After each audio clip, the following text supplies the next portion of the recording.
Nadipalli brand close అయిపోయినట్టేనా? Nadipalli brand ఎప్పటికి close కాదు. అంటే మంచితనం అంటే నడిపల్లి అంటే మంచితనం అంటారు అంతే. అలా డౌటే లేదు.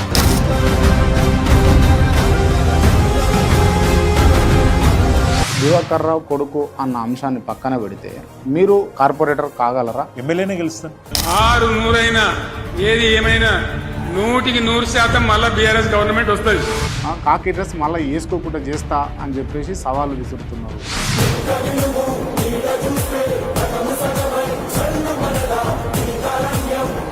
పోలీసులకు వార్నింగ్ ఇచ్చేది దేనికోసం, ఎందుకోసం? ఇన్ని రోజులు మేము కాపాడుకున్న మంచి మంచిని ఇలా ప్రేమ్ సాగర్ రావు మాఫియా మంచాలు చేసేట్ల పోలీసు వాళ్ళ పాత్ర పెద్దది. అంటే కాకి బట్టలు వేసుకోకుండా చేస్తాను వెనకాల ఉన్న రహస్యం ఏంటి? మరి ఏం చేయాలా? లాగులు వలిగేదాకా చంపాలి. మీ అధిష్టానం మరి మీకు టికెట్ ఇస్తుందా? కౌన్సిలర్గా కార్పొరేటర్గా గెలుస్తారా అని అంటే ఎమ్మెల్యే గెలిచి చూపిస్తాను అంటున్నారు కదా. అంటే మీ నాన్న కంటెస్ట్ చేయడం, మీ నాయన ఆ 3 తప్పులు చేయకపోయింటే ఖచ్చితంగా మేము మళ్ళీ గెలుపుతాము అనుకునేమన్నాయా? దివాకర్ రావు గారు ఓడిపోయి అక్కడ కాంగ్రెస్ పార్టీ గెలిచి ప్రజలకు అర్థం పొరపాట. దివాకర్ రావు ఓడిపోతే పొరపాటు అయినట్ట. ఓడిపోయినప్పుడేమో మార్పు చూడాలనుకున్నాం. అనవసరంగా ఒక మంచి వ్యక్తిని మనం దూరం చేసుకున్నాము. ఈ గుండాయిజం, రౌడీయిజం, ఈ వసూళ్లు, ఈ విధమైన పరిపాలన. లేకపోతే దివాకర్ రావు కొడుకుగా విజిత్ రావు అంటున్న మాట. ఆయన గుండాయిజం, రౌడీయిజం, బెదిరించాలి, భయపెట్టియాలి, పైసలు directly or indirectly Prem Sagar ను మీరు గుండా రౌడీ అంటారు. మీరు డైరెక్ట్ అంటున్నారు. డైరెక్ట్ గా ప్రేమ్ సాగర్ రావు అనేవారు గుండా రౌడీ. 57 ఎకరాలు మీరు కబ్జా పెట్టిర్రు అన్న ఆరోపణతోటి ఇవాళ మీరు ఓడిపోయారు. అది ప్రజలు నమ్మింది కాబట్టి మేము ఓడిపోయినాం అన్న దాంట్లో నేను కొంతవరకు మీతో ఎక్కిపోయిస్తున్నాను. మాకు కానీ మా కుటుంబ సభ్యులకు కానీ గుంట జాగా లేదు, ఉంటే తీసేసుకోండి. మీరు ఈసారి ఎమ్మెల్యే అవుతారా? 100%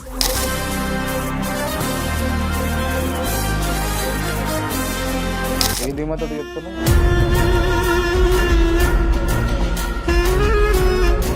ఆఖరికి గంజాయి కేసు అన్న నా మీద పెట్టి లోపల పంపించాలని చూసాను. నిజం. గంజాయి కేసు పెడదాం అనుకోరా విజిత్ మీద? మీరు నడిపల్లి అని చెప్పేసి చారిటబుల్ ట్రస్ట్ పెట్టారు. అది కేవలం ఓటు రాజకీయాల కోసమేనా, లేకపోతే ఏం సాధించారు మీరు? ఏం చారిటీ చేసిరు? పెద్ద పెద్ద కంపెనీలను తీసుకొచ్చి ఇక్కడ జాబ్ మేళాలు పెట్టించేసి వాళ్ళకు ఒక ట్రైనింగ్, టాటా స్ట్రైవ్ లాంటి కంపెనీతో టైఅప్ అయ్యి వాళ్ళకి ట్రైనింగ్ ఇచ్చి జాబ్ అవకాశాలు ఇవ్వాలని పెట్టినాం. మీరు లండన్లో MBA చేసి కార్పొరేట్ సిస్టమ్ని మంచిర్యాలలో ఏం డెవలప్ చేసింది? ఒకవేళ మీకు టికెట్ ఇవ్వకపోతే బీఆర్ఎస్లో ఉంటారా, పార్టీ మారుతారా? ఆ రోజున్న పరిస్థితులలో మాకు కొంత నమ్ముకున్న కార్యకర్తలకి, మీ నాన్న ఎమ్మెల్యేగా ఉన్నప్పుడు మీ అనుచరులు అందరూ కూడా కబ్జాలు, అక్రమాలు చేసి మైనింగ్ చేసి బాగా డబ్బులు సంపాదించేదంటారు. మా దగ్గర ఉన్న నాయకుల వాళ్ళని తప్పు చేస్తే మేము చర్య తీసుకోమంటున్నాం. బెదిరిస్తారా? బెదిరించుగా సవాల్ చేస్తున్నాం. ప్రేమ్ సాగర్ ఎమ్మెల్యే అయిన తర్వాత 500 కోట్లు బ్యాంకు కట్టిండు. 500 కాదు, 370. 444 రికార్డు ఉన్నది. ఆధారాలు ఉన్నాయా?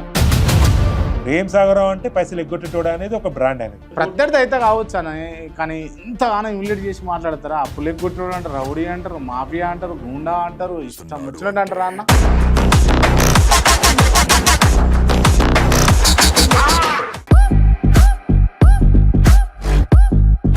నమస్తే, వెల్కమ్ టు KR టీవీ. నేను మీ క్రాంతి. ఇవాళ మనతో ఉన్నటువంటి స్పెషల్ గెస్ట్ మాజీ శాసనసభ్యులు దివాకర్ రావు గారు తనయుడు విజిత్ రావు గారు ఉన్నారు. ముందుగా వెల్కమ్ చేద్దాం. అన్న నమస్తే. నమస్కారం క్రాంతి భాయ్. రైట్, నమస్తే అన్న. పోలీసు వాళ్ళకు వార్నింగ్ ఇస్తారు మీరు. కాకి డ్రెస్ మళ్ళీ వేసుకోకుండా చేస్తా అని చెప్పేసి సవాళ్ళు విసురుతున్నారు. పోలీసులకు వార్నింగ్ ఇచ్చేది దేనికోసం, ఎందుకోసం? పోలీసు వాళ్ళకు వార్నింగ్ కంటే వాళ్ళు చేసిన తప్పులు నేను గుర్తు చేస్తున్నాను.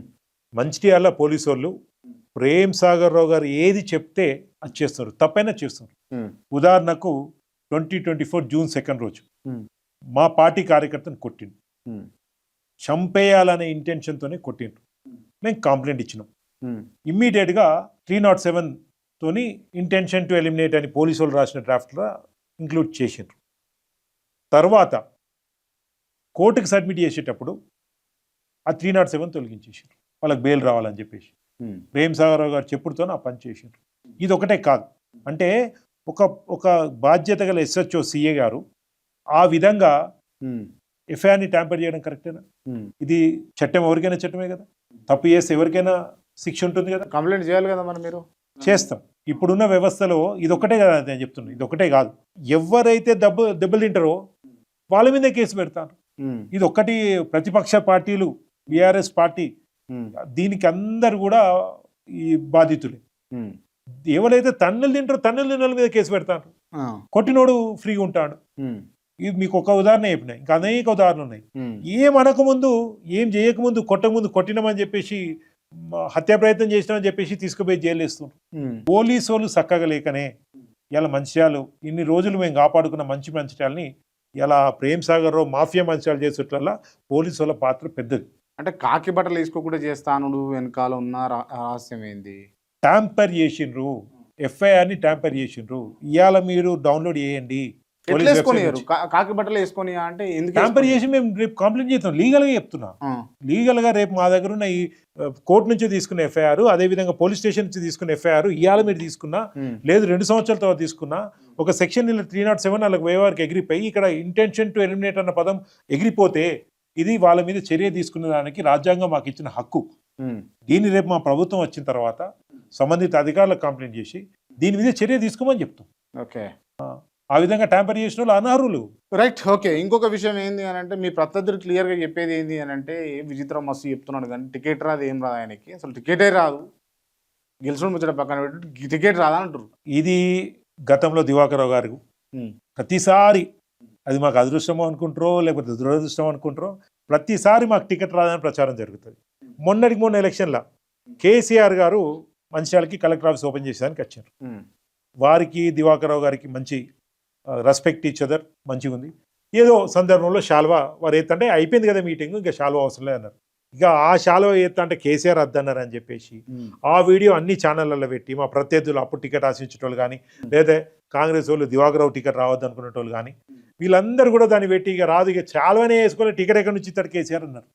తిరిగి చూస్తే నెల్లూరులో ఏమైంది, టికెట్ మాకే వచ్చింది. మేమేం తప్పు చేయలేదు, మాకేం చెడ్డ పేరు లేదు, ప్రజలలో సేవ చేస్తున్నాం, పార్టీని డెఫినెట్లీ కాపాడుకుంటాం, ప్రజాసేవ చేస్తూ ఉంటాం, మాకు ఇచ్చిన బాధ్యతను బాధ్యతగా మేము నిర్వహిస్తాం కాబట్టి 100% మళ్ళీ కూడా టికెట్ మాకే వస్తుంది. ఇది మాకు ఒక సెంటిమెంట్. టికెట్ రాదు అన్నప్పుడు బ్రహ్మాండంగా గెలుస్తాం మేము, టికెట్ వస్తుంది వెళ్తారు. అది సెంటిమెంట్, నేను చెప్తుంది కాదు. ఇది మీరు వెనక పోతే కనిపిస్తుంది కదా, పాస్ట్ చూస్తే కనిపిస్తుంది కదా. 99లో ఏం జరిగింది, 2004లో ఏం జరిగింది, 2014లో ఏం జరిగింది. మీరు టికెట్ రాదు అని మీ మీద ప్రచారాలు జరుగుతున్నాయి. సరే, మీరు దీనికి ఒక ఎక్స్ప్లెనేషన్ ఇచ్చారు. ఇప్పుడు రేపటి నాడు ఒకవేళ మీ అదృష్టం బాగుండి ఎమ్మెల్యే అయ్యారు అనుకుందాం, మీ పార్టీ అధికారంలోకి వచ్చింది అనుకుందాం, మళ్ళీ మీరు కూడా మీ ప్రత్యర్థుల మీద లేకపోతే ఈ ఆరోపణలు చేసిన వాళ్ళ మీద ఎటువంటి యాక్షన్లు తీసుకుంటారు? రాజకీయంలో ఒకటి, ఏ పార్టీకి ఆ పార్టీ సిద్ధాంతాల కోసం పనిచేయడము, విత్ ఇన్ ద పార్టీలో కూడా డిఫరెన్స్ ఆఫ్ ఒపీనియన్ ఉంటుంది, దాన్ని మేము గౌరవిస్తాం. వాళ్ళ మీద ఏ చర్యలు ఉండవు. కానీ చట్టాన్ని ఉల్లంఘించి ఎవరైతే తప్పు చేసిండ్రు వాళ్ళ మీద ఖచ్చితంగా చర్యలు ఉంటాయి. కానీ కేవలం విజిత్ని విమర్శించిండ్రనో, చర్యలు అంటే ఏం చేస్తారు? పోలీసులు కానీ రెవెన్యూ గారు 100% చట్టపరంగా 100%, రెవెన్యూ డిపార్ట్మెంట్లో కానీ లేదా పోలీస్ డిపార్ట్మెంట్లో కానీ వాళ్ళు చేసిన తప్పులు నిజం అయితేనే, అది కూడా అధికారులకు చెప్తాం, వాళ్ళు చేసిన తప్పులు మీరు ఒకసారి పరిశీలించి నిజంగానే వాళ్ళు తప్పులు చేసినారో వాళ్ళు చర్య తీసుకోమని.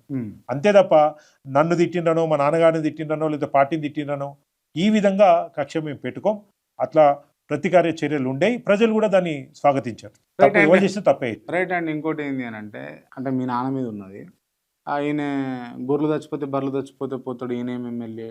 అండ్ గుడికాడికి పోయి కొబ్బరికాయ కొడితే కొబ్బరికాయ గాడ కూడా కొబ్బరికాయ తింటాడు, ఈయన ఎమ్మెల్యే.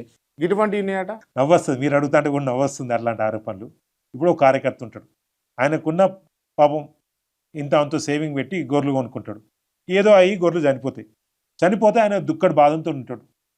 అట్లాంటప్పుడు ఆయన పోయి కలిసి ఆయనకు ధైర్యం చెప్పడం తప్ప. దివాకర్ రావు గారికి దైవభక్తి ఎక్కువ.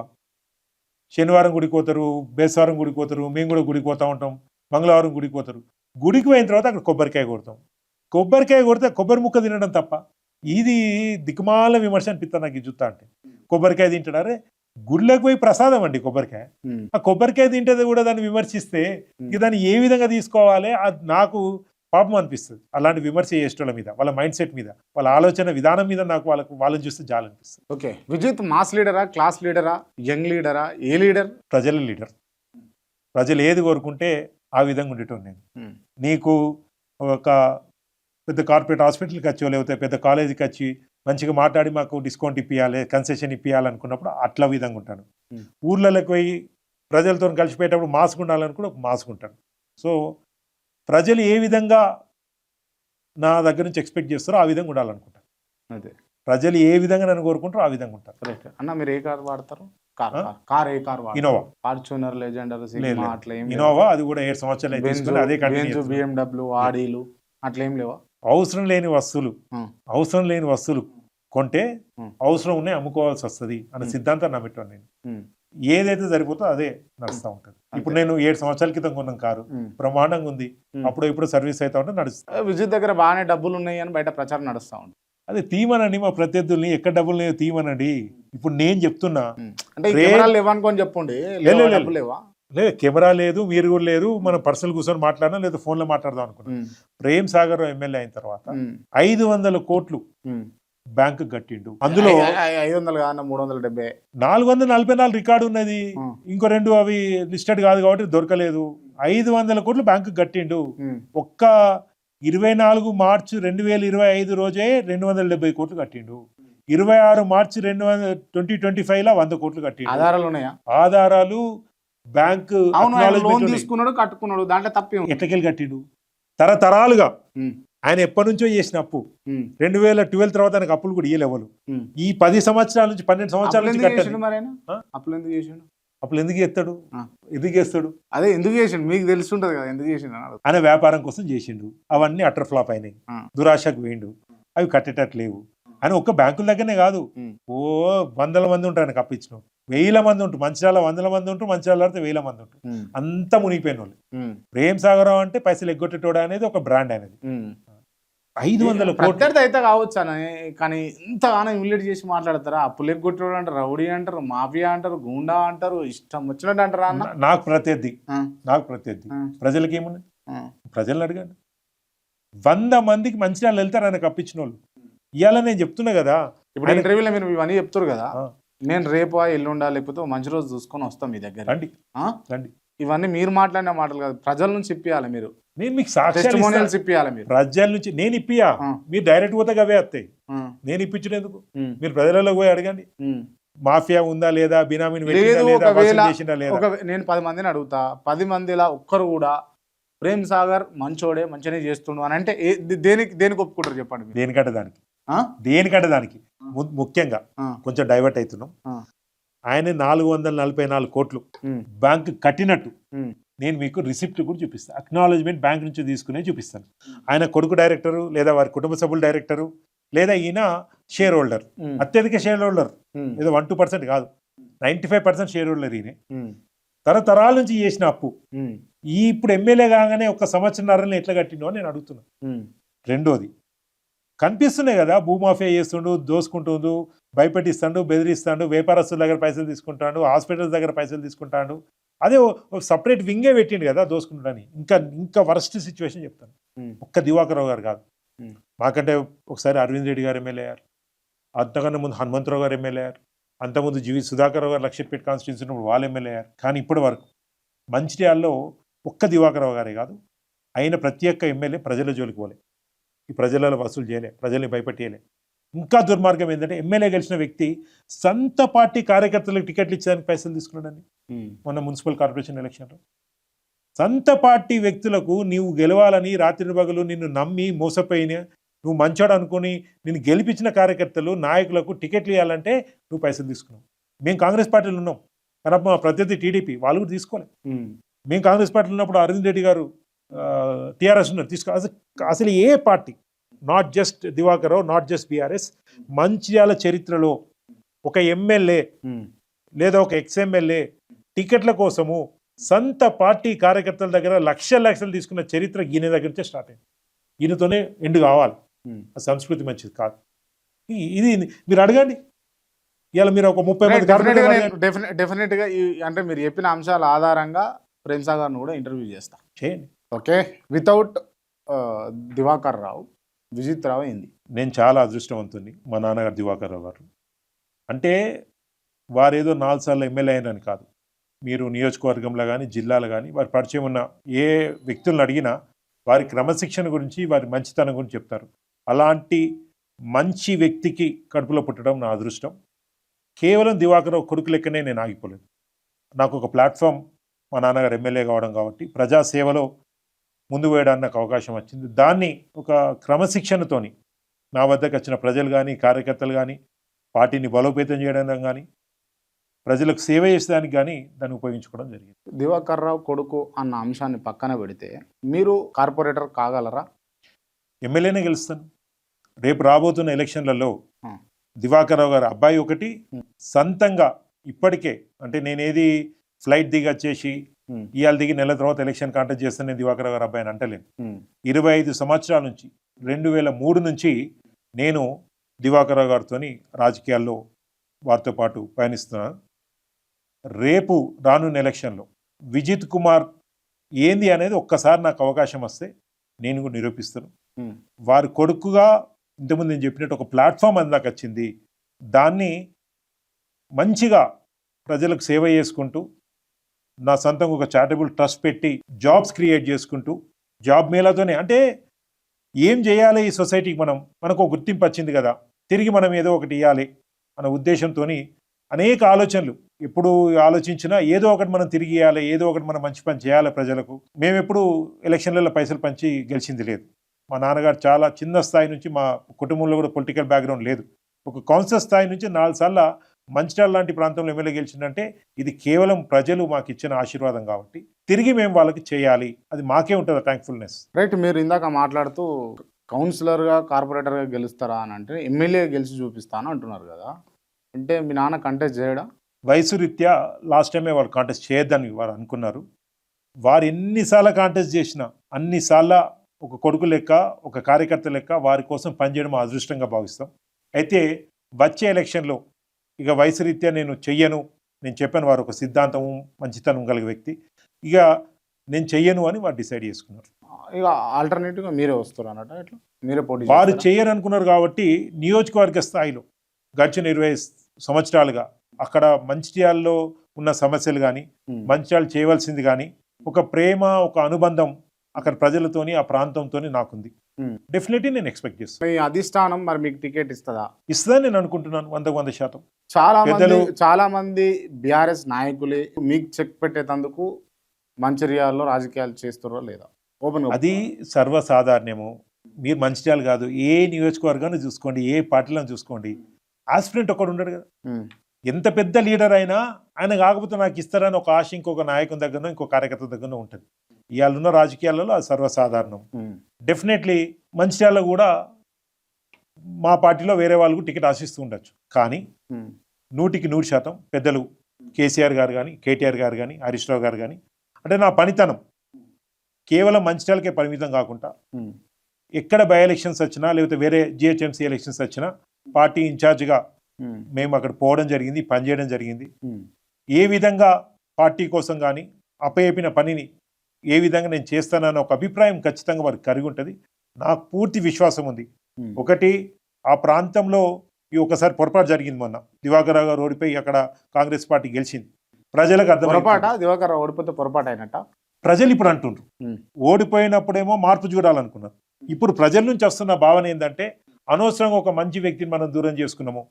ఈ గుండాయిజం, రౌడీయిజం, ఈ వసూళ్లు, ఈ విధమైన పరిపాలన లేకపోతే దివాకర్ రావు కొడుకుగా విజిత్ రావు అంటున్న మాటనా? 100% ఇది ప్రజలు అంటున్న మాట, ఇది ప్రజల నుంచి వస్తున్న అభిప్రాయం మాట. ఆఖరికి కాంగ్రెస్ కార్యకర్తలు కూడా మేము గతంలో మాకు స్వేచ్ఛ ఉండే, ఇప్పుడు మా ప్రభుత్వం వచ్చినాక ఈయన ఎమ్మెల్యే గెలిచిన తర్వాత ప్రేమసాగర్ ఎమ్మెల్యే గెలిచిన తర్వాత మాకు ఆ స్వేచ్ఛ లేదు అని కాంగ్రెస్ కార్యకర్తలే బాధపడతారు. ఇది నేను అంటున్న మాట కాదు. మీరు 10 మంది మంచిర్యాల కాంగ్రెస్ వాళ్ళని అడిగినా లేదా ప్రజలను అడిగినా తెలుస్తారు. అంటే దివాకర్ రావు ఉన్నప్పుడు ఆయన పని ఆయన చేసుకుంటుండే, మా జోలికి రాకపోతుండే. ఇది ప్రతి అడుగడుగుల ఎమ్మెల్యే ఇన్వాల్వ్మెంట్ ఎక్కువ అయిపోయింది. ఎందుకు 2023లో మీరు ఓడిపోవాల్సి వచ్చింది? ఒకటి, ప్రజలు మీరు అందరికి తెలుసు తెలంగాణ మొత్తం కూడా మార్పు కోరుకున్నారు. 4 సార్లు దివాకర్ రావు గారు గెలిచారు. ఎప్పుడు అతనైనా కొత్త వాళ్ళకి అవకాశం ఇస్తాం, ఎవరైనా గింతే కదా అనే అభిప్రాయంతో వాళ్ళు ప్రజలు ఆ విధంగా లేదా లేకపోతే మీ అరాచకాలు ఏమైనా ఎక్కువైనాయా? అసలు అరాచకం అనే పదంకి మాకు ఆవిడ దూరం ఉంటుంది, బాగా దూరం ఉంటుంది. మేము ఎక్కడ అరాచకం చెయ్యం. అయితే ఎట్లుంటది అంటే కొన్ని సామెతలు ఉంటాయి చూసినారా, కల్తీ పాలు కూడా తెల్లగానే ఉంటాయి. ప్రేమసాగర్ కల్తీ మనిషి, కానీ చూసేదానికి కనిపించే కదా. కల్తీ మనిషి అంటే అర్థమైంది. కల్తీ మనిషి అంటే చూసే ముందు స్క్రీన్ మీద లేదా సోషల్ మీడియాలో చూపించేది ఒకటి, వెనుక చేసేది ఒకటి. ఒక్క మంచి ఛానలే కాదు, ఆయన గుండాయిజం, రౌడీయిజం, బెదిరించాలి, భయపెట్టియాలి, పైసలు డైరెక్ట్లీ ఆర్ సంపాదించాలి. ఇండైరెక్ట్లీ ప్రేమ్ సాగర్ ను మీరు గుండా రౌడీ అంటారు. మీరు డైరెక్ట్ అంటున్నాను, డైరెక్ట్ అంటారు. డైరెక్ట్ గా డైరెక్ట్ ప్రేమ్ సాగర్ రావు అనేవారు గుండా, రౌడీ, మొత్తం భూ మాఫియా, పైసలు సంపాదించడం తప్ప ప్రజల మీద ఏమాత్రం ప్రేమ లేదు. పాపం ఆయనకు ఆరోగ్యమే బాగలేదు, ఆయన పైసలు సంపాదించి ఆయన ఏం చేసుకుంటాడండి? మీరు మాట్లాడతారు. నేను ప్రూవ్ చేస్తాను. ఆరోగ్యం విషయం నేను మాట్లాడను. ఆరోగ్యం విషయం మేము కూడా ప్రెస్ మీట్ పెట్టి ఎవరైనా నిన్ను 100 ఏళ్ళు ఉండాలని కోరుకుంటాము. మంచి వ్యక్తి కాకపోతే కూడా మనసులో పోతే బాగుండేని అనుకుంటారు కదా. పొరపాటున కూడా అనుకో, పొరపాటున కూడా అంత మంచోడా? అంత మంచోడా? లేదు, అంత మంచోడా అంటున్నా. ఎస్, విజిత్ రావు, దివాకర్ రావు చాలా మంచోళ్ళు. మీరు మంచి వాళ్ళు మొత్తం కూడా చెప్తారు. అయితే ఒక వ్యక్తి ఆరోగ్యం విషయంలో ఎప్పుడు మేము చెడు కోరుకోం. మేము కోరుకునేది ఏంటంటే ప్రేమ్ సాగర్ రావు గారి మళ్ళీ క్యాండిడేట్ ఉండాలి. ఇన్ని తప్పులు చేస్తే, ఇన్ని అరాచకాలు చేస్తే ప్రజలు ఏ విధంగా తీర్పిస్తారో అని కూడా వారికి అర్థం కావాలి. రాజకీయాలు పక్కకు పెడితే మా అపోనెంట్స్ అయినా, మా చెడు కోరుకునేటోళ్ళైనా ఆరోగ్యపరంగా వారికి ఎలాంటి ఇబ్బంది ఉండదని మేము కోరుకుంటాం. దాంతో మాకు వచ్చేది పొలిటికల్ స్టేట్మెంట్ వరకు ఓకే, కానీ రాజకీయంగా ప్రత్యర్థి లేకుండానే బాగుంటుందని అనుకుంటారు కదా ఎవరైనా. ప్రత్యర్థాన్ని లేకుంటుండదు. ప్రేమ్ సాగర్ రావు కాకపోతే ఇంకొకరు కాకపోతే ఇంకొకరు, ఇంకో 20 సంవత్సరాల తర్వాత కూడా వాళ్ళకు ప్రత్యర్థి ఉంటారు. ప్రత్యర్థి ఉండకపోవడం అనేది రాజకీయాల్లో ఉండదు. ఒక పార్టీ కాకపోతే ఇంకో పార్టీ వస్తారు, ఒక అభ్యర్థి కాకపోతే బలమైన ప్రత్యర్థి లేకపోవడం కొంత ఉత్తమం అనిపిస్తుంది కదా. ఓడిపోయేటోడు బలమైన ప్రత్యర్థి ఎట్లయితాడు? 2023 చేస్తారా, మీరే డిసైడ్ చేస్తారా? ప్రజల ఒక మాటలు, ప్రజలు మాతో ఉన్న సంబంధాలు, పబ్లిక్ టాక్ ఏదైతే ఉందో దానివల్ల మాకు అర్థమవుతుంది. ఈసారి ప్రేమ్ సాగర్ రావు అనేటోరు ఖచ్చితంగా భారీ మెజార్టీతో ఎట్లా గెలిచిండో అట్లనే ఓడిపోతుంది. రైట్, నేను ఒక విషయం అడుగుతాను మిమ్మల్ని, ఓపెన్ గా ఒప్పుకోవాలి, చెప్పాలి. డెఫినెట్ 57 ఎకరాలు మీరు కబ్జా పెట్టిర్రు అన్న ఆరోపణతోటి ఇవాళ మీరు అది ప్రజలు నమ్మిండ్రు కాబట్టి మేము ఓడిపోయినాం అన్న దాంట్లో నేను కొంతవరకు మీతో ఏకీభవిస్తా. అయితే ఇప్పుడు నేనేమంటున్నా, ఇవాళ మా ప్రభుత్వం లేదు, మేము ఎమ్మెల్యే కాదు, మా ప్రత్యర్థి అయిన ప్రేమ్ సాగర్ రావు, వారిని ఏం ఆపుతుంది? ఆ 57 ఎకరాల ప్రభుత్వ భూమిని తీసుకునేదానికి వారికి ఏది ఆపుతుంది? ఆ రోజు మేము అధికారం ఉన్నప్పుడు కూడా కబ్జా అంటే ఈ జాగా నాది అంటే కబ్జా అవుతుంది. మాకు ఆ 324 సర్వే నెంబర్లో గుంట జాగా లేదని ఉట్టిగా మాటతో చెప్పడం కాదు, ఇంటర్వ్యూలలో చెప్పడం కాదు, పొలిటికల్ స్టేట్మెంట్ కాదు, కలెక్టర్ గారికి లెటర్ రాసినాము, CCLAకు లెటర్ రాసినాము. ఆ మొత్తం సర్వే నెంబర్లో మాకు కానీ మా కుటుంబ సభ్యులకు కానీ గుంట జాగా లేదు, ఉంటే తీసేసుకోండి, ఒకవేళ రికార్డులు ఉంటే కూడా రికార్డులకి వెళ్ళి తీసేయండి అని చెప్పినాం. ఈ విధంగా చెప్పిన ఎమ్మెల్యే ఎవరన్నా రాష్ట్రంలో మీకు తెలుసా నేను అడుగుతాను. మీకు అనేక మంది పొలిటీషియన్స్ కానీ ఎమ్మెల్యేలు కానీ రాజకీయ నాయకులు తెలుసు. ఫలాని కాడ కబ్జా చేసిండ్రు అంటే మాకు అక్కడ జాగలేదని చెప్తే దాన్ని కబ్జా అంటారా? పోనీ అప్పుడు మేము అధికారంలో చెప్పినాం, కలెక్టర్ గారు కూడా మాకు రెస్పాండ్ అయ్యి ఇచ్చిండ్రు, పేపర్లో తప్పు రాసిండ్రు, మీకు అట్లాంటిది ఏం లేదని మాకు రిటర్న్ ఇచ్చారు. ఇవాళ కూడా మా కాపీ ఉంది. ఇప్పుడు నేను సవాల్ చేస్తున్నా క్రాంతిభాయ్ గారితో త్రూ మీ ద్వారా ప్రేమ్ సాగర్ రావు గారికి కాంగ్రెస్ పార్టీకి సవాల్ చేస్తున్నా. 57 ఎకరాలు కనుక 57 ఎకరాలు కనుక తీసి దానికి ఫెన్సింగ్ వేసి అక్కడ ఉన్న ఏమున గులగొట్టి అది ప్రభుత్వానికి అప్పచెప్పి ఆ 57 ఎకరాలు పేదలకు మొత్తం కూడా విలేకరులకు, పేదలకు, రిటైర్డ్ కార్మికులకు అన్ని వాగ్దానాలు చేసిన అందరికి భూమి ఇస్తా అని అదే 324లో అదే 57 ఎకరాలు అందరు కనుక పంచితే, అందరు కనుక 57 ఎకరాలు మేము కబ్జా చేసి మా దానికి తీసుకున్నా నేను నమ్ముతుంది కదా, పంచితే ఎలక్షన్లో కాంటెస్ట్ చేయనియా. అంటే ఇంత గట్టిగా చెప్తున్నాడు. దానికి కారణం ఏంటిదంటే అది కేవలం ఒక ప్లాన్గా మా మీద చేసిన ఆరోపణ అని చెప్పదలుచుకున్నారు. అంటే 4 దఫాలుగా అంటే దశాబ్దాలుగా మీరు ఎమ్మెల్యేలుగా ఉన్నారు ఆ కాన్స్టిట్యున్సీలో, ఏం చేశారు అసలు కాన్స్టిట్యున్సీ కంటే? చాలా మంచి ప్రశ్న. ఎందుకంటే దివాకర్ రావు ఏం చేసిండ్రని మా ప్రతిపక్షాలు పదే అది ప్రజలకు తీసుకుపోయే ప్రయత్నం చేస్తున్నారు. ఒక్క మాట చెప్తున్నా, ఇవాళ మంచిర్యాల నియోజకవర్గం, చెన్నూరు నియోజకవర్గం, ఒక విధంగా చెప్పాలంటే హైదరాబాద్, అసలు ఆ ప్రాంతం మొత్తం కూడా ఇవాళ మంచిలు తాగుతుందంటే దానికి కారణం ఎల్లంపల్లి ప్రాజెక్ట్. నేను అడుగుతున్నా, ఇవాళ మీరు సీనియర్ జర్నలిస్ట్, అనేక మందితో మీరు ఇంటర్వ్యూస్ చేస్తున్నారు, మీకు సమాచారం ఉంటుంది. ఎల్లంపల్లి సాధించేదానికి కారణం ఎవరు? దివాకర్ రావు గారు కాదా? కాళేశ్వరం కేసీఆర్ గారు ఎట్లనో ఎల్లంపల్లి దివాకర్ రావు గారు సాధించారు కదా. అప్పుడున్న తెలంగాణ రాకముందు ఉమ్మడి ఆంధ్రప్రదేశ్లో 20 TMCల సామర్థ్యం గల ఇంత పెద్ద ప్రాజెక్టు కేవలం దివాకర్ రావు గారి మంచితనంతో అప్పుడున్న ముఖ్యమంత్రి రాజశేఖర రెడ్డి గారు ఇచ్చారు. కానీ అది పూర్తి చేయలే. మళ్ళా కేసీఆర్ గారు ముఖ్యమంత్రి అయిన తర్వాతనే అటు ఎల్లంపల్లి ప్రాజెక్టు, గూడెన్ లిఫ్ట్ పూర్తి చేసారు. ఒకటి ఎల్లంపల్లి ప్రాజెక్టు, దానికి మిషన్ భగీరథ కూడా ఎల్లంపల్లి ప్రాజెక్ట్ వాటర్కే చేయడం జరిగింది ఆ కార్యక్రమం కూడా. ఇవాళ ప్రతి ఒక్కరు మంచిర్యాల నీళ్లు తాగుతున్నట్టే ఎల్లంపల్లి ప్రాజెక్ట్ ద్వారా. రెండోది Gudem lift 3 TMCs water 3 TMCs water Gudem lift ద్వారా 30,000 ఎకరాలు ఇలా పంట పండుతుంది. ఇలా అంతకన్నా పెద్ద అచీవ్మెంట్ ఏముంటుంది? ఒకవేళ పైసలు లెక్కలనే మీకు చెప్పాలంటే ఒక వాటర్ బాటిల్ ఉంటుంది, 1 లీటర్ వాటర్ బాటిల్ ఎంత ఉంటుంది? 20 రూపాయలు ఉంటుంది. అందులో రా వాటర్ చెరువులకెళ్ళో లేకపోతే ఇంకెళ్ళకెళ్ళో రా వాటర్కి అయితే కొంచెం ఛార్జ్ ఉండాలి కదా. మనం పైసలు కట్టేది క్యాప్ కోసం బాటిల్ కోసం కాదు కదా. రా వాటర్ రూపాయి వేసుకోండి, 1 TMC అంటే ఎంత? ఎన్ని వేల కోట్ల లీటర్లు?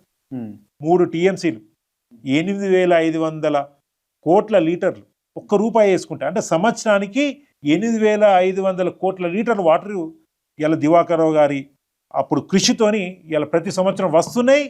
మంచిర్యాల ఉన్నంత కాలం, తెలంగాణ ఉన్నంత కాలం కూడా అది సాధించింది దివాకర్ రావు గారు గూడెం లిఫ్ట్. కానీ కేసీఆర్ గారు పూర్తి చేయకపోతే అది ఉట్టి వృధా అవుతుండే. వారు రైతు బిడ్డ కాబట్టి, రైతు మేరు కోరుకునే వ్యక్తి కాబట్టి మొత్తం తెలంగాణలో కేసీఆర్ గారు పూర్తి ఫస్ట్ వచ్చి ఓపెన్ చేసిన లిఫ్ట్ ఏదైనా ఉందంటే అది గూడెం లిఫ్ట్. Right, okay. ఈ అంశాలు కొంచెం పక్కన పెడదాము. అవుతారా మరి మీరు ఈసారి ఎమ్మెల్యే అవుతారా? 100% అవుతుంది. 100%. ఏ ధీమాతో చెప్తున్నావు? ఒకటి డబ్బులు బాగున్నాయని, ఒకటి పార్టీ డబ్బులు బాగున్నాయని. లేదండి, డబ్బుల కోసం ఎన్నడూ మనం డబ్బులు పంచిపెట్టింది లేదు. మీరు ప్రజలని తెలుసుకోవచ్చు. అభిమానం, ఒకటి పార్టీ మీద, కేసీఆర్ గారి మీద, కేటీఆర్ గారి మీద, హరీష్ రావు గారి మీద, పార్టీ మీద ప్రజలలో ఉన్న అభిమానం. రెండోది దివాకర్ రావు గారి కొడుకుగా నేను వస్తున్నాను. నా సొంతంగా నేను చేసిన పనులు కూడా నా చారిటబుల్ ట్రస్ట్ ద్వారా కానివ్వండి, మిగతా పనులు కానివ్వండి, ఈ మా కార్యకర్తలకు చాలా కసి మీద ఉన్నారు. ఈసారి ఎట్లయినా ఖచ్చితంగా ఈసారి ఎమ్మెల్యే కావాలి అనేది ఉన్నది. ఈవెన్ ప్రతిపక్ష కాంగ్రెస్ పార్టీలో ఉన్న నాయకులు కూడా వీళ్ళద్దు అని గతంలో ఎవరైతే అనుకున్నారో వీళ్ళైతేనే బెటర్ అనుకున్న కాడికి వచ్చిన పరిస్థితి. ఎందుకంటే ఒకటే కారణం, ఎస్ నేను దివాకర్ గారి అబ్బాయిగా ప్రభుత్వంలో ఇన్వాల్వ్ కాలేదు, పార్టీలో ఇన్వాల్వ్ అయినా. ప్రభుత్వంలో ఇన్వాల్వ్ కాకపోయినా ప్రజాసేవలో ఖచ్చితంగా ఇన్వాల్వ్ అయ్యాను. ఖచ్చితంగా వీరికి అవకాశం రావాలి, ఈ ప్రాంతం మంచిగా ఉండాలి, మనం భయపడద్దు అంటే మళ్ళా విజితాన్ని ఎమ్మెల్యే అయితేనే మనకు ప్రశాంతంగా ఉంటుంది. అంటే గతంలో మేము అధికారం ఉన్నప్పుడు మా మీద వ్యక్తిగతంగా విమర్శలు చేసినా, లేదు మా ఇంటి మీద దాడి చేసినా ఒక్కరిని కూడా మేము యాజ్ పర్ రూల్ ప్రకారంగా కేసు పెట్టినా తప్ప ఒక్కరిని బెదిరించేలా భయపట్టించాం. ఇలా పరిస్థితి లేదు. నిజంగా ఒక్కరిని కూడా బెదిరియలేదా? అస్సలకి ఒక్కరిని కూడా. మీరు విలేకరులని కనుకోండి, ఎన్ని వార్తలు మా మీద వచ్చినా. ఇప్పుడు 57 ఎవరిని బెదిరియడా, భయపెట్టడా? అస్సలు అస్సలు ఎందుకు? మా కార్యర్ అదే అంటారు కదా, మనం ఎవరిని బెదిరియలేదు, ఎవరిని భయపెట్టియలేదు, మన మంచితనంతోనే నష్టం జరిగింది, కొంచెం మనం అంటే భయం ఉండాలి అని. ఇప్పుడు ఈ ప్రేమ్ సార్ పరిపాలన చూసినాక మా క్యాడర్ ప్రజలల్లా అరే వీళ్ళు కొంచెం గట్టిగా ఉంటే అయిపో, నలుగురిని బెదిరిస్తే అయిపో, వీళ్ళకి భయం లేకనే లూజ్ అయిపోయింది అనే మాట కూడా అంటారు. అయినా మార్పు అనేది ఉండదు. బెదిరించుడు, భయపెట్టించుడు కరెక్ట్ కాదని మేము బయటికి చెప్పడం కాదు, లోపల నమ్ముతాం. కాబట్టి దానికి ఖచ్చితంగా ఎప్పటికైనా దూరం ఉంటాం, మళ్ళీ కూడా దూరం ఉంటాం. అది ఏదేమైనా కానీ బెదిరించుడు, భయపెట్టించుడు కాదు. ఎంత ఉంటుంది అన్న మీ ఆస్తి? ఎంత ఉంటుంది? అఫిడవిట్లు ఏం పెట్టినాం అదే ఉన్నది, అంతే ఉంటుందా? అంచెలంచెలుగా పెరుగుకుంటూ వస్తున్నట్టుగా మీ ఆస్తి ఏం పెరుగుతలేదు. ఇవాళ ప్రజలు అడిగినా చెప్తారు పైసలు ఎక్కువ సంపాదించకనే వీళ్ళు వెనక పడ్డారని కూడా టాక్ కూడా ఉన్నది. అఫిడవిట్లో పెట్టిన భూమి విలువ పెరిగింది. అప్పుడు 10 లక్షలు ఉంటే ఇప్పుడు 1 కోటి రూపాయలు అయింది కావచ్చు. ఆ భూమి విలువ 99 నుంచి 2023 వరకు భూమి అయితే విలువ పెరిగింది కదా. అట్లా మా అమ్మగారిది కానీ మా అమ్మ పేరు మీద ఉన్న మా అంతరంగంలో ఉన్న ఆస్తి కావచ్చు, ఇది కావచ్చు, ఆ భూమి విలువ పెరుగుతూ ఉంటే కొద్దిగా అఫిడవిట్లో పెంచుకుంటూ పోయినాం తప్ప అదే భూములు కొత్త లేవు. ఇంకా పోయినాయి, అమ్ముకుంటూ పోయినాం. అంత ఇంత ఉన్నాయి, కష్టపడి కొనుక్కుని అమ్ముకుంటూ పోయినాం తప్ప కొత్తగా కొన్నది ఎక్కలేదు. మీరు అమ్ముతారు కానీ కొనలేదు అయితే. అఫిడవిట్లో చూడండి, నేను చెప్పింది కాదు కదా. 99 అఫిడవిట్ దొరుకుతుంది మీకు, 2023 దొరుకుతుంది, మధ్యలో కూడా దొరుకుతుంది. 6 సార్లు కాంటాక్ట్ చేశారు.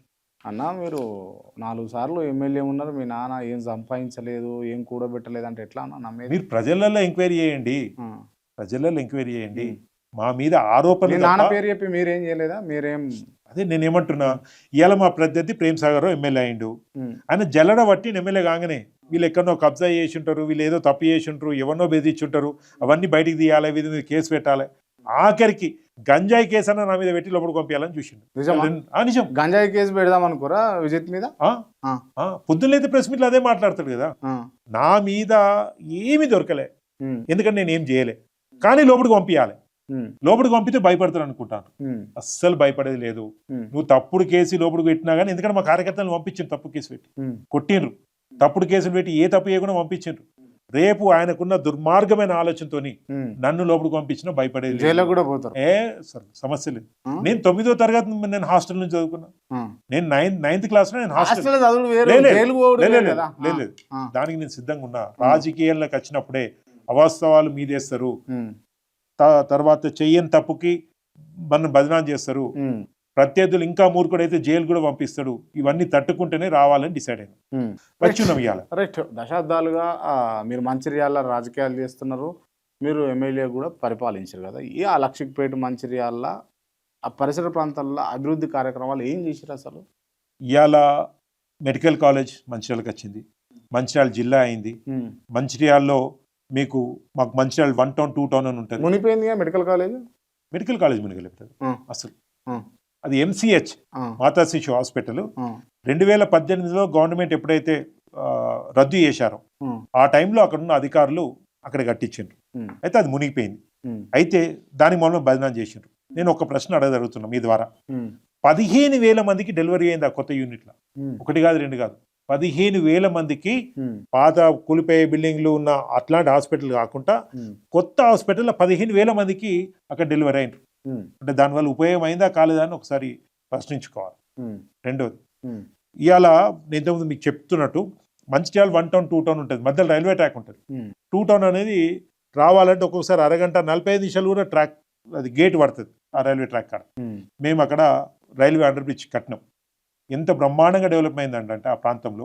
మీరు అసలు మంచిర్యాల రియల్ ఎస్టేట్ రేట్లు చాలా పెరిగి ఈ 2-3 సంవత్సరాలు ఈ కాంగ్రెస్ ప్రభుత్వం వచ్చినాక ఆగిపోయింది తప్ప బ్రహ్మాండంగా పెరిగింది. ఎట్లా పెరిగింది? ఇన్ఫ్రాస్ట్రక్చర్ పెరిగింది, అక్కడ ప్రశాంతతమైన శాంతి భద్రతలు పర్ఫెక్ట్ ఉన్నాయి కాబట్టి అక్కడ పెరిగింది. అదే నేను చెప్తున్న 2 టౌన్లో 5,000 ఉన్న గజం ఇవాళ 20,000కి పోయింది, 4 రేట్లు పెరిగింది. అన్ని విధాలుగా ఆ ప్రాంతంలో వ్యవసాయం అనేది మీకు తెలుసు, మన రాష్ట్రం కానీ దేశం కానీ వ్యవసాయంతో ముడిపడిన ప్రాంతం కాబట్టి ఇలా గూడెం లిఫ్ట్ ద్వారా ఎల్లంపల్లి ప్రాజెక్ట్ ద్వారా వ్యవసాయానికి పెద్దపీట వేసాం. రైట్. ఈ ఓటమి తర్వాత మీ గ్రాఫ్ పడిపోయిందా పెరిగిందా? పెరిగింది అనుకుంటారా పడిపోయింది అనుకుంటారా? ఓటమి తర్వాత రోజు రోజు రోజు పెరుగుతుంది. ఓటమి అప్పుడు వాస్తవంగా పడిపోయింది, నెంబరే మీకు చెప్తాను. కానీ ఎందుకు మరి మీ పార్టీ కార్యకర్తలు వేరే పార్టీలకు పోతారు? ఇవాళున్న పొలిటిక్స్లో ఉట్టి మంచిర్యాల కాదు, ఒక విజిత్ దగ్గర ఉన్న కార్యకర్తలు, దివాకర్ గారితో పనిచేసే కార్యకర్తలు కాదు, రాష్ట్రం మొత్తం కూడా మంచి మంచి పదవులు అనిపించిన పెద్ద పెద్ద పోస్టులున్న కేసీఆర్ పక్క కూర్చున్న వ్యక్తులు కూడా పార్టీలు మారారు. కొంతమంది కార్యకర్తలు నిరగలలేకనో లేదో ఏదో ఆశించో లేదో తప్పుడు మాటలకు ఆకర్షితులయ్యో పార్టీ మారిండ్రు. నీకు కాదంటలేదు. కానీ ఇప్పుడున్న కార్యకర్తలు ఏదైతున్నారో వాళ్ళు కుటుంబం లెక్క, సొంత కుటుంబం లెక్క. 100% వీళ్ళను నా కంఠంలో ప్రాణం ఉన్నంత వరకు నేను వీళ్ళని కాపాడుకుంటాను. ఇదే పక్కా, నో డౌట్. ఎందుకు ఉండాలండి ఇలా వాళ్ళు మాతోని? మా ఫ్యామిలీతోని పార్టీతోని వాళ్ళకి ఆ సంబంధం ఉంది కాబట్టి ఉన్నారు. ఈ రోజులలో ఇట్లా ఓడిపోగానే అట్లా పోవచ్చు, మళ్ళీ రాగానే రావచ్చు, లేదా అంతకన్నా ఎలక్షన్కి ముందు వత్తడం తెలిసిన కానీ రావచ్చు. కానీ ఎందుకున్నారు ఇవాళ? కేవలం పార్టీ మీద మా మీద ఉన్న సంబంధము అనుబంధంతో వాళ్ళు ఉన్నారు. వాళ్ళని కాపాడుకోవాలి. ఇక పోయిన వాళ్ళు ఉన్నారు, వాళ్ళు చుట్టాలు లెక్క. వాళ్ళు మమ్మల్ని ఎట్లా చూస్తారో మేము వాళ్ళని అట్లా చూస్తాం. ఈ ఉన్న వాళ్ళు మాత్రం కుటుంబం లెక్క. ఇక పోయిన వాళ్ళు కూడా దే రియలైజ్డ్ తప్పు జరిగిపోయింది. ఒక మంచి వ్యక్తులు మంచి పార్టీ నుంచి అనవసరంగా మనం బయటకు వచ్చినాం. 100% చెప్పారా మీకు వాళ్ళు? ఇక సీ మై మెసేజెస్ చెప్పుడంటే నేను అవతం చెప్తున్నట్టున్నారు. నాకు వాళ్ళ దగ్గర నుంచి వస్తున్న మెసేజెస్ కానీ, ఇప్పుడు ఎక్కడైనా పెళ్లిళ్ళలో కానీ లేకపోతే ఇంకా చనిపోయిన కాడికి కానీ ఎక్కడికైనా ఊత కానీ ఎక్కడికైనా అంత ఆమె దూరం ఉన్నారు కూడా వచ్చి కలుస్తుంది. మా పార్టీకి సంబంధించిన ఇప్పుడు మాతో ఉన్న మా PRS పార్టీ కుటుంబ సభ్యులతోని ఎట్లయినా చెప్పు, అన్నకి చెప్పు, సారికి చెప్పు, మేము మళ్ళీ వచ్చి అన్న వాళ్ళ కోసమే పనిచేస్తాం, తప్పు జరిగిపోయింది అంటారు. అట్లా అంటారు. Okay, right. ఓకే, మీరు నడిపల్లి అని చెప్పేసి చారిటబుల్ ట్రస్ట్ పెట్టారు కదా, అది కేవలం ఓటు రాజకీయాల కోసమేనా, లేకపోతే ఏం సాధించారు మీరు, ఏం చారిటీ చేసిరు అని అంటే ఏం చెప్తారు? ఒకటి, నడిపల్లి చారిటబుల్ ట్రస్ట్ అనేది పెట్టినప్పుడు జాబ్స్ క్రియేట్ చేయాలి, అన్ఎంప్లాయ్మెంట్కి మనం ఒక దారి చూపించాలి. పెద్ద పెద్ద కంపెనీలను తీసుకొచ్చి ఇక్కడ జాబ్ మేళాలు పెట్టించేసి వాళ్ళకు ఒక ట్రైనింగ్, టాటా స్ట్రైవ్ లాంటి కంపెనీతో కూడా టైప్ అయ్యి వాళ్ళకి ట్రైనింగ్ ఇచ్చి జాబ్ అవకాశాలు ఇవ్వాలని పెట్టినాం. కానీ బాగా నడిపల్లి చారిటబుల్ ట్రస్ట్ అంటే బాగా ఇనవాడేది పెరగనం, దివాకర్ అన్న పెరగనం. ప్రతి ఎండాకాలం కూడా గవర్నమెంట్ హాస్పిటల్ ముంగట పెరుగన్నం పెడతాం రోజుకు దాదాపుగా చాలా 2,000 మంది దాకా కూడా తింటా ఉంటాం. ఓట్ల కోసం పెరుగన్నం. కాదా? ఓట్ల కోసం అదే కాదా? అదే అడుగు అక్కడికి వస్తున్నాం. అక్కడ అన్నం తినేవారు కాగజ్ నగర్ నుంచి, ఆసిఫాబాద్ నుంచి, చెన్నూరు నుంచి, బెల్లంపల్లి నుంచి, ఆఖరికి ఒక్కొక్కసారి వేరే ప్రాంతం నుంచి, వేరే రాష్ట్రం నుంచి వచ్చిన వాళ్ళు కూడా తింటారు. నేను అన్నం పెట్టేటప్పుడు నువ్వు ఏ ప్రాంతం నుంచి వచ్చినావు, నువ్వు ఏ మండలం నుంచి వచ్చినావు, ఏ ఊరు నుంచి వచ్చినావు అని అడుగుతలేం కదా. ఎందుకు పెడుతున్నావు? మా ప్రాంతం ఆ ఎండాకాలంలో ఎక్కువ వేడిగా ఉంటుంది కాబట్టి నలుగురు వచ్చి కుటుంబ సభ్యులు వచ్చినా, హాస్పిటల్కి వచ్చినా, ఇంకో పని మీద వచ్చినా ఈ హోటల్కి పోయి తినాలంటే వాళ్ళకు 400-500 ఖర్చు అవుతాయి. పెరుగన్నం ఎండాకాలం మంచిది అనేది ఉంటుంది కాబట్టి పెడుతున్నాం. ప్రేమ్ సాగర్ లెక్క వాళ్ళకి ఐడి కార్డులు కొట్టించి ఓటు ఉన్నదా, ఓటరు ఎపిక్ నెంబర్ ఉందా అది పెట్టి ఆ ఊరికి పోయి ఆ ఇంటికి పోయి ఇస్తలేం కదా. అది రాజకీయం కోసం లేదా ఓట్ల కోసం చారిటబుల్ ట్రస్ట్ అంటే. మేము పెట్టిన జాబ్ మేళాలలో వేరే ప్రాంతం గోదావరిఖన్ నుంచి కూడా వచ్చి ఇక్కడ జాబ్ మేళాల్లో పార్టిసిపేట్ చేసారు. నేను జాబ్ మేళా బయట బోర్డు పెట్టలేదే, మంచిర్యాల నియోజకవర్గంగా కాకపోతే మీరు రావద్దని నేను పెట్టలేదే. ఇది ఎట్లా ఏ విధంగా ఓట్ల కోసం అంటారు అంటే, ఒకటి నేను ఇంతకుముందు మీకు చెప్పినట్టు స్టార్టింగ్లోనే మనము ప్రజలు చేయబట్టే మాకు ఈ పొజిషన్ వచ్చింది. 4 సార్ల దివాకర్ రావు గారు లాంటి వాళ్ళు గెలవడం అంటే బ్యాక్గ్రౌండ్ లేదు. వారు 81లో కౌన్సిలర్ అయినారు. పొలిటికల్గా ఫ్యామిలీలో కూడా ఎవరు పొలిటికల్ లేరు, ఆస్తులు లేవు, పాస్తులు లేవు. కేవలం మంచితనంతో గెలిచినామంటే దానికి మొదటిగా కృతజ్ఞతలు ప్రజలకు. మరి ఆ ప్రాంతానికి మనము రాజకీయాలకు అతీతంగా ఏదైనా చేయాలి, తిరిగి ఇవ్వాలి అన్న కాన్సెప్ట్తోని జాబ్ మేళాలు కానివ్వండి, లేకపోతే పెరుగన్నం కానివ్వండి, లేకపోతే పాపం ఆరోగ్యరీత్యా ఎవరికైనా బాగాలేకపోవడం, ఏదైనా కుటుంబం చనిపోయినప్పుడు వాళ్ళకి ఆర్థికంగా సాయం చేయడం కానివ్వండి, కరోనా టైంలో కూడా ఆ టెస్టింగ్ కిట్స్ కానివ్వండి, లేకపోతే మన ట్యాబ్లెట్స్ కానివ్వండి, కొన్ని మెషిన్స్ కానివ్వండి, ఇవన్నీ కూడా చారిటబుల్ ట్రస్ట్ ద్వారా చేయడం జరిగింది. రైట్. ఒకవేళ మీకు టికెట్ ఇవ్వకపోతే బీఆర్ఎస్లో ఉంటారా, పార్టీ మారుతారా? ఒకటి డిసైడ్ అయిపోయినా ఒకటి డిసైడ్ అయిపోయినాం. నాకు టికెట్ ఇవ్వకపోవడం సందర్భమే రాదు అని నేను పూర్తిగా నమ్ముతున్నాను. దీన్ని నమ్మడానికి కారణం మా పార్టీ అధిష్టానం. అనేక సందర్భాలలో వాళ్ళతో ఇంటరాక్ట్ అవుతున్నప్పుడు వాళ్ళు మాతో మాట్లాడు అది ఫస్ట్ నమ్మకం. రాజకీయాలు కామన్ కదా, ఇవాళ ఉన్న మాట రేపు ఉండదు, రేపు ఉన్న మాట ఇల్లు ఉండదు. కానీ మా దగ్గర కొంచెం విశ్వసనీయత అనేది ఉన్నది. మంచి వాళ్ళను కష్టకాలంలో నేను ఎట్లయితే నా క్యాడర్ని కాపాడుదాం అనుకుంటున్నానో మా అధిష్టానం కూడా నా విషయంలో కాదు, ఈ కష్టకాలంలో ఉన్న ప్రతి ఒక్కరిని కాపాడుకోవాలనే ఇంటెన్షన్తో వాళ్ళు ఉన్న సంగతి డైరెక్ట్గా చెప్పిన సందర్భాలు ఉన్నాయి, మిగతా డిస్కషన్లో కూడా విన్న సంగతులు ఉన్నాయి. కానీ ఒకటి మాత్రం మీరు అడిగిన ప్రశ్నకు, ఒకసారి పార్టీ మారినాం నో డౌట్. 2 సంవత్సరాలు 2 సార్ల కాంగ్రెస్ నుంచి గెలిచిన తర్వాత 2014లో కాంగ్రెస్ పార్టీ మొత్తానికి మమ్మల్ని అవాయిడ్ చేసి ఇంకా 4 సార్లు అయినా మేము పార్టీ నుంచి ఓడిపోయేదానికి సిద్ధం, దేనికైనా సిద్ధం. మేము ఆ రోజు పార్టీ మారడానికి కారణం మమ్మల్ని పార్టీ నుంచి పంపించేసి మేము మారలే. మాకు ఈ బీఆర్ఎస్ పార్టీ ఆఫర్ వచ్చినాక అక్కడ చెప్పలేము. మేము అక్కడ నుంచి వెళ్ళిపోయిన తర్వాత బీఆర్ఎస్ పార్టీ పిలిచింది మమ్మల్ని. లేదు ఇక్కడ ఆఫర్ చూసుకొని అక్కడ మారుడు కాదు. ఆ రోజున్న పరిస్థితులలో మాకు మమ్మల్ని నమ్ముకున్న కార్యకర్తలకి ఆ రోజు ఇదే ప్రేమ్ సాగర్ గారు మాకు ఒక్క సీటు కూడా ఇవ్వకుండా ప్లాన్ చేసిండు. అంటే మా కౌన్సిలర్లకు కానీ, మా ఎంపీటీసీలకు కానీ, మా కింద క్యాడర్కి ఒక్క టికెట్ కూడా ఇవ్వద్దని ప్లాన్ చేస్తే అప్పుడు మా మీద కార్యకర్తల ఒత్తిడి, ఈ విధంగా అవమానం జరుగుతుంటే మనం భరించద్దు, ఇక మారాలి అనే ఒక ఆలోచనతో మనం మాట్లాడాలి. కానీ జీవితంలో మళ్ళీ పార్టీ మారడం ఉండదు. పక్క ఏదేమైనా టికెట్ రాకపోయినా టికెట్ 100% వస్తుందండి. ఇక టికెట్ రాదు అనేది పక్కకు పెట్టారు. ఒకవేళ రాకపోతే 100 ఏ సందర్భంలోనైనా బీఆర్ఎస్ పార్టీ సచ్చేదాకా పక్కానా? పక్క అన్న రికార్డెడ్. ఇది రికార్డ్ కాకపోతే మన ఇద్దరు పర్సనల్ గా మాట్లాడుకుంటలేం కదా. లైట్లు ఉన్నాయి, ఛానల్ ఉన్నాయి, కెమెరాలు ఉన్నాయి. 100% ఇదే పార్టీ. ఇప్పుడు మీ అనుచరులు మంచిర్యాలలో మీరు ఎమ్మెల్యేగా ఉన్నప్పుడు, మీ నాన్న ఎమ్మెల్యేగా ఉన్నప్పుడు మీ అనుచరులు అందరూ కూడా కబ్జాలు, అక్రమాలు చేసి, మైనింగ్ చేసి బాగా డబ్బులు సంపాదించేదంట కదా. మాకు తెలిసి మా అనుచరులు ఎవ్వరు కూడా అంత బాగా డబ్బులు సంపాదించిన లేరు. ఎవరైనా 2-3 అట్లాంటి పని చేసి ఉంటే వాళ్ళేమో పార్టీ మారినట్టున్నారు. నేను ఒకటే అడుగుతున్నాను, ఇవాళ బీఆర్ఎస్ పార్టీలో ఉన్న దివాకర్ రావు గారు కానీ, విజిత్ గారు కానివ్వండి, లేదా మిగతా మాతో ఉన్న నాయకులు కానీ తప్పు చేస్తే ఇవాళ వాళ్ళ మీద చర్య తీసుకోమని చెప్తున్నాం కదా. ఎందుకు ఆగుతుండ్రు? మా దగ్గర ఉన్న నాయకుల వాళ్ళని తప్పు చేస్తే మేము చర్య తీసుకోమంటున్నాం. బెదిరించుగా సవాల్ చేస్తున్నారు. సవాలే పక్కా. ఫస్ట్ కార్యకర్తల దాకెందుకు బెదిరించినట్టు, కార్యకర్తల దాకెందుకు? దివాకర్ రావు గారు లేదా విజిత్ నేను తప్పు చేసినాం అని మీ దగ్గర సాక్ష్యాలు ఉన్నాయి, కెట్టండి, కేసులు పెట్టండి. తప్పుడు కేసులు పెట్టి మా వాళ్ళని జైలుకు పంపిస్తారు కదా. పుట్టినే పిల్లలను పంపించి మా వాళ్ళని దాడి చేస్తున్నారు కదా భౌతికంగా, వాళ్ళ రక్తం కళ్ళ చూస్తున్నారు కదా. మరి దివాకర్ రావు విజిత్ మీద ఫస్ట్ టార్గెట్ పెట్టుకోండి. మేము తప్పులు చేసినామా, కబ్జాలు చేసినామా, బెదిరించినామా, సెటిల్మెంట్ చేసినామా, పైసలు వసూలు చేసినామా, ఆ బాధ్యతలతో కంప్లైంట్ తీసుకొని బాజాప్తుగా చర్యలు తీసుకోండి. ఎందుకు ఆగుతుండ్రు అని నేను అడుగుతున్నాను. అసలు మీరు మాకు టికెట్ వస్తుంది అని చెప్పేసి చెప్తున్నారు ఒకటి, ఇంకోటి గెలుస్తా అని కూడా చెప్తున్నారు. వ్యూహం ఏంది? మాకున్న మంచి పేరు అప్పుడు మిస్అండర్స్టాండ్ అయింది పోయిన ఎలక్షన్లో. ఉమ్, ఇప్పుడు పబ్లిక్ రియలైజ్ అవుతున్నారు. ఉమ్. అప్పుడు కూడా మాకు అనిపించింది అంటే సెంటిమెంట్ తోటి రగిలిస్తారా? రగిలి ఇచ్చేవాల్సిన అవసరం లేదు కదా. ఈ ప్రజలు ఏమి అమాయకులు కాదు. ఒకసారి మోసపోతే మోసపోయింది కావచ్చు. స్పష్టంగా తెలుస్తుంది కదా. దివాకర్ రావు గారు ఎమ్మెల్యే ఉన్నప్పుడు దివాకర్ రావు గారిని కలవాలన్నా, విజిని కలవాలన్నా ఒక ప్లాస్టిక్ చైర్ వేసుకొని గేట్ ముంగట కూర్చునేటోళ్ళం. Gate is open. నువ్వు ఏ నాయకుని పట్టుకోవాల్సిన అవసరం లేదు, ఏ ప్రజాప్రతినిధిని పట్టుకురావాల్సిన అవసరం లేదు, ఏ పరిచయం ఉన్న వ్యక్తిని పట్టుకురావాల్సిన అవసరం లేదు.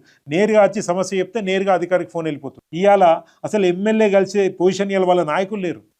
వాళ్ళ నాయకుడే ఎమ్మెల్యేని, ఒక కౌన్సిలరో, కార్పొరేటరో, లేకపోతే సర్పంచో, మండల స్థాయి నాయకులో ఎమ్మెల్యేని కలవాలంటే ఆ పరిస్థితి లేదు ఇవాళ. మరి కలవడానికే వీళ్ళని వ్యక్తిని మళ్ళీ ఎట్లా గెలిపిస్తారు? రాజకీయంగా మీరు సక్సెడ్ కాగలుగుతారా? 100%.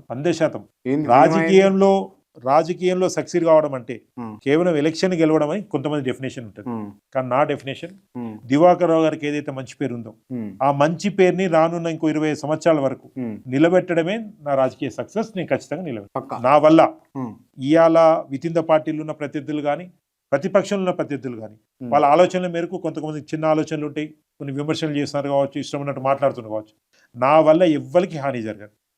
ప్రజలకు లాభం జరుగుతుంది తప్ప ప్రత్యర్థులకు హాని జరగదు. రైట్. మీరు లండన్లో ఎంబీఏ చేశారు కదా? చేశాను. మీరు లండన్లో ఎంబీఏ చేసి కార్పొరేట్ సిస్టమ్ని మంచిర్యాలలో ఏం డెవలప్ చేశారు మీరు? అసలు సిస్టమేటిక్ డిసిప్లిన్ అనేది, అంటే లండన్లో ఎంబీఏ చేసిన కాబట్టి నాకు అవగాహన కానీ, లేదా ప్రపంచ దేశం చూసినా కాబట్టి ఆ అవగాహన ఉంది. అనేక సందర్భాలలో నేను గవర్నమెంట్లో ఇన్వాల్వ్ కాకపోయినా పెద్ద దివాకర్ రావు గారితో డిస్కస్ చేస్తున్నప్పుడు ఈ విధంగా అయితే బాగుంటుంది, ఇట్లయితే బాగుంటుంది అని అనేక డిస్కషన్స్, సూచనలు, సలహాలు వారితో మాట్లాడుతూ ఉంటాం. ఆ విధంగా రెండోది ఏంటంటే, ఎక్కడికి పోయినా ప్రజలకి ఎక్కడికి పోయినా కానీ చదువుకోవాలి, పిల్లల్ని చదివియాలి. రెండోది చదువుకున్న తర్వాత వాళ్ళను జాబ్స్ కోసం చారిటబుల్ ట్రస్ట్ పెట్టడం, జాబ్స్ రావాలని ఆకాంక్షతో వాళ్ళను ఆ విధమైన జాబ్ మేళాలు పెట్టడం, తర్వాత హెల్త్ పాయింట్ ఆఫ్ వ్యూలో హెల్త్ క్యాంప్స్ పెట్టేయడం, ఇవన్నీ కూడా చేయడం జరుగుతుంది. నడిపల్లి బ్రాండ్ క్లోజ్ అయిపోయినట్టేనా? నడిపల్లి బ్రాండ్ ఎప్పటికి క్లోజ్ కాదు. ఈ భూమి మీద మంచితనానికి రోజులు క్లోజ్ అయినప్పుడు ఇంకా 50 సంవత్సరాలకో మరి అట్లా జరగద్దని నేను కోరుకుంటున్నా. మంచితనం క్లోజ్ అవుతుందా? మంచితనము, మంచి వ్యక్తి పేరు క్లోజ్ అవుతుందా? కాదు కదా. మాకున్నది మా బ్రాండ్ మంచితనం. అంటే మంచితనం అంటే నడిపల్లి అంటే మంచితనం అంటారు, అంతే? డౌటే లేదు, అంత డౌటే లేదు. ప్రత్యర్థులు నడిపల్లి బ్రాండ్ క్లోజ్ అయిపోయింది, క్లోజ్ అంటారుగా. 2014 కూడా అదే అన్నారు. 2014 కూడా ఇక నడిపల్లి పని అయిపోయింది, ఈ నియోజకవర్గంలో 2 సార్ల కంటే ఎక్కువ సార్లు ఎవరు గెలవరు, ఇక అయిపోయింది అని అన్నారు. ఏమైంది అలా? అదే మంచిర్యాల కాన్స్టిట్యున్సీ చరిత్ర చూసుకుంటే 4 సార్లు గెలిచిన ఎమ్మెల్యే లేడు. అప్పటి వరకు 2 సార్లు ఇవ్వలేను. There is no third time. మేము ఇంకో 2 సార్లు గెలిచినాం. ఈ మాట మేము ఓడిపోయినప్పుడు అప్పుడు వినబడ్డది, ఇప్పుడు వినబడుతుంది విషయం కదా. ఇంకోటి, 119 నియోజకవర్గాలలో మీకు ఏ ఊరి పేరు కూడా మంచితో స్టార్ట్ కాదు. మా ఊరి పేరు, మా కాన్స్టిట్యున్సీ పేరు మంచిర్యాల. అందుకే దాన్ని ఐ లవ్ మంచిర్యాలని పెట్టుకోవచ్చు. సిద్దిపేట, మెదకు, ఇంకెక్కడో అహ్మదాబాద్ ఎక్కడైనా పెట్టుకోవచ్చు. మంచిర్యాలని ఒక బోర్డు పెట్టుకోవచ్చు. అంటే ఈ ప్రాంతంలో మంచితనం గట్టిగా ఉండాలి అనే ఒక దాంతో ప్రేమ్ సాగర్ గారి ఆలోచన విధానం ఎట్లుందంటే, ఇంకా మంచిర్యాల బోర్డు కూడా తీసి పడేసి పేపర్లలో వచ్చింది, మీడియాలలో వచ్చింది. మంచిర్యాల బోర్డు చూడలేకపోతుండు. ఎందుకని అంటే మంచిర్యాల ఉన్నంత కాలం ఆయనకు ఎగ్జిస్టెన్స్ ఉండదు అని. ఏ మంచిర్యాల కావాలి మరి ఆయనకి? మాఫియా మంచిర్యాల కావాలి ఆయనకు. మాఫియా మంచిర్యాల కావాలి, ప్రజలకు మంచిర్యాల కావాలి. అందుకే మేము గెలుతామన్న ధైర్యం మాకు. Okay, right. ఓపెన్గా చెప్పాలి, ఒక కార్యకర్తగా లేకపోతే ఒక సామాన్య వ్యక్తిగా చెప్పండి, మీరు ఆయన ఆ 3 తప్పులు చేయకపోయి ఉంటే ఖచ్చితంగా మీరు మళ్ళీ గెలుద్దాము అని అనుకునే ఏమన్నా ఉన్నాయా? ప్రజలు అవి తప్పులు అనుకుంటారు. ఈ ఆటి కూడా నేను మంచిదే అనుకుంటున్నాను. ఒకటి, దివాకర్ రావు గారి దగ్గర ఆడంబరం ఉండదు. ఎక్కడికి పోయినా ఒకరే పోతారు, ఒకటే బండి, ఒకటే కథా కార్ఖానా. ప్రజలు దాన్ని తప్పు అట్లా పోవద్దు అని వారు. రెండోది, అహంకారం ఉండదు. నేను ఒక ఎమ్మెల్యే అనే అహంకారం ఉండదు వాళ్ళ దగ్గర. ప్రజలు దాన్ని కూడా ఒక తప్పు లెక్క భావిస్తారు. మూడోది, చాలా ముఖ్యమైనది మంచితనం. ఇంత మంచితనం పనికిరాదు, ఇది తప్పు అని మా కార్యకర్తలు అప్పుడప్పుడు మాకు కానీ దివాకర్ గారు చెప్తా ఉంటారు. ఈ రోజులలో కొంచెం భయం ఉండాలి, బెదిరియాలి, కథా కార్ఖానా అంటూ ఉంటారు. ఇవి వాళ్ళకేమో తప్పు లెక్క కనిపిస్తున్నాయి, ఓపెన్గా చెప్తున్నా మీకు. మాకేమో అదే మాకు అసెట్ లెక్క కనిపిస్తుంది. ఒక రోజు కాకపోతే ఇంకో రోజు వాళ్ళు కూడా రియలైజ్ అవుతారని నేను అనుకుంటున్నాను. వెల్ నాలెడ్జ్ పర్సన్గా లేకపోతే రాజకీయాల పట్ల అవగాహన ఉన్న వ్యక్తిగా చెప్పండి, ఇప్పటి తరం రాజకీయాల యువ నాయకులు రావాలంటే రావాలన్నా వద్దా? 100% రావాలి. రాజకీయాలకు వచ్చి తప్పెట్లయితుంది. రాజకీయాలు అంటే డబ్బులు అయిపోయినాయి, డబ్బులు అంటే రాజకీయాలు అయిపోయినాయి, ఎట్లా? మొన్ననే తమిళనాడు ఎలక్షన్స్ జరిగినాయి. నేను చెప్పుడు కాదు, యాక్టర్ విజయ్ గారి పార్టీ గెలిచింది. బీజేపీ నుంచి అన్నమలయ్య గారు ఉండే. ఎలక్షన్ అయిపోయిన తర్వాత ఒక స్టేట్మెంట్ ఇచ్చారు, 200 స్థానాలలో ఓటుకి డబ్బు ఇవ్వకుండా మందు వంచకుండా వాళ్ళు ఎలక్షన్కి పోయినరు, మెజారిటీ వాళ్ళు సక్సెస్ అయినరు అని అన్నారు. అట్లే పంజాబ్లో ఆప్ గవర్నమెంట్ వచ్చింది, వాళ్ళేం డబ్బులు పంచలేదు. వేవ్ వస్తుంది, రాసి పెట్టుకోండి. రేపు కేసీఆర్ గారు ముఖ్యమంత్రి అవుతారు అని ప్రజలలో పోయింది, ఇంకా గట్టిగా పోతుంది రానున్న రోజులలో. అసలు పైసలతో సంబంధం లేకుండా అందరూ, ఒక్క మంచిర్యాల కాదు నేను చెప్పేది, లేదా మా ఉమ్మడి ఆదిలాబాద్ జిల్లా కాదు, తెలంగాణ వ్యాప్తంగా మా క్రాంతిభాయ్ చూస్తారు. ఏ పైసలు సంబంధం లేని వాళ్ళు ఏ విధంగా గెలుచుకుంటూ వచ్చిండ్రు చూడు, మీరు భవిష్యత్తులో చూస్తారు.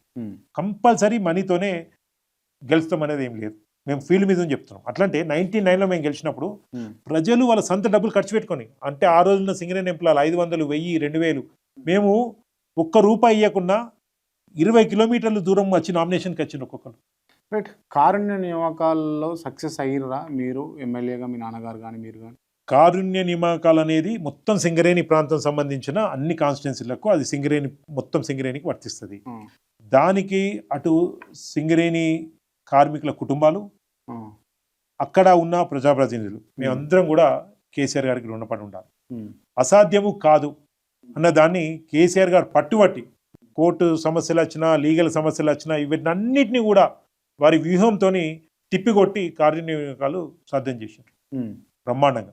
కానీ దురదృష్టవశాత్తు ఈ ప్రభుత్వం వచ్చిన తర్వాత మెడికల్ బోర్డు పెడతలేదు, కారుణ్య నియామకాలు కూడా జరుగుతలేదు. అదొకటే కాదు, మేము ఫస్ట్ టైం గెలిచినప్పటి నుంచి అక్కడ ఉన్న ఎవరైతే ఇల్లీగల్గా అనేక సంవత్సరాల నుంచి ఉంటున్న సింగరేణి ప్రాంతంలో ఉంటున్న ప్రజలకు పట్టాలు ఇవ్వాలని మేము కోరుకున్నాం. గతంలో 1-2 టైమ్స్ మేము ఫస్ట్ గెలిచినప్పుడు ప్రయత్నించిన అధికారులు, అప్పుడున్న ముఖ్యమంత్రి గారిని తప్పుదారి వారి అంటే సాధ్యం కాదని చెప్పడం, వారు దాన్ని సరే సాధ్యం కాదని అనుకున్నారు. కానీ కేసీఆర్ గారికి అదే మాట చెప్తే వారు ఏ విధంగా సాధ్యమవుతుందో చూపించి ఇలా 3000 ఒక్క మంచిర్యాలనే, ఒక మంచిర్యాల ఒక శ్రీరాంపూర్ ప్రాంతంలోనే మా నియోజకవర్గం 3000 మందికి పైకి మేము పట్టాలు ఇచ్చినాం, ఇళ్ళ పట్టాలు. ఇవాళ చూస్తే అటువైపు చూస్తే అంటే చాలా బ్రహ్మాండంగా ఉంటుంది. ఎందుకంటే ఒకప్పుడు కలర్ వేసుకున్నాము, ఇంత రేకు వలిగింది, రేకు రిప్లేస్ చేసుకుందామంటే కూడా అధికారులు ఉరికొచ్చేటోళ్ళు. ఇలా బాజాప్తుగా అవి డిస్మాంటిల్ చేసి ఫ్లోర్ల మీద ఫ్లోర్లు బిల్డింగ్ కడుతున్నారు. అట్లాంటివి చూసినాం, చాలా సందర్భం, అంటే చాలా సంతోషం అనిపిస్తుంది. కేసీఆర్ గారి నాయకత్వంలో పనిచేసి మనం ఎమ్మెల్యే గెలిచి ప్రజలు వేసిన ఓట్లకు తిరిగి మనం వాళ్ళ హక్కు మనం ఇవ్వడం జరిగింది. Right, okay. సో మొత్తానికి మళ్ళీ మొదటికి పోతే ఈసారి దివాకర్ రావు కాకుండా మంచిర్యాల నుంచి మీరు కంటెస్ట్ చేస్తున్నాము అని అంటారు, అంతేనా? అంతే అండి. అది కేసీఆర్ గారు, పెద్దలు పార్టీలో కేటీఆర్ గారు, హరీష్ రావు గారి ఆశీర్వాదము, మా పార్టీ క్యాడర్ అందరూ ఒక సపోర్ట్తోని ఖచ్చితంగా అక్కడ కాంటెస్ట్ చేసి ఈసారి విజయం సాధిస్తాం. మంచిర్యాల గులాబ్ జామున్ ఎగరేస్తామంటారు? 100% పక్కా 100%. Right, okay. Wish you all the best. Thank you. And thank you so much. ఈ ఇంటర్వ్యూ క్లోజ్ చేసే ముందు నేను కొంతమంది పేర్లు చెప్తాను, వాళ్ళకి సంబంధించి ఓన్లీ 1 వర్డ్ ఆన్సర్ ఇవ్వాల్సి. ముందుగా Telangana first former chief minister KCR. Bapu KCR. Bapu. KTR. Future of Telangana KTR garu. Revanth Reddy. Accidental CM. Prem Sagar Rao.